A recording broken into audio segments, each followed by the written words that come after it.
Bakoitzak bere datuak eman ostean elkar ezagutzea dagokie parte hartzaileei.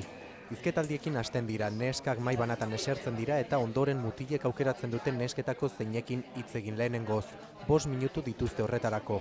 Hay muchas páginas web. Web orrialde askotan behin-behineko erlazioak besterik ez dira eskaintzen. Hemen ez, hemen lagunak egitea edo bikotekidea aurkitzea dugu helburu. A amistades o relaciones estables.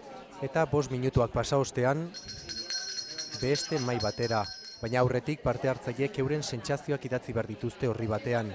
Dinamika hori behin eta berriz errepikatuko da guztiekin egon arte. Hasieran igual etorri ez pixkat urduri, baina iruditu zait nahiko erraza eta nahiko atsegina eta zabala uste dut jende gehiena hizketan eta hola.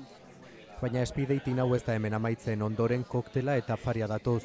Bihar eta etzi gehi eta lesbianentzako topaketak egingo dira eta azaroaren hasieran heterosexualentzat berriro ere. Lagunak edo bikotekidean nahi duenak Donostiako Ikaitz jatetxeko ateak zabalik ditu.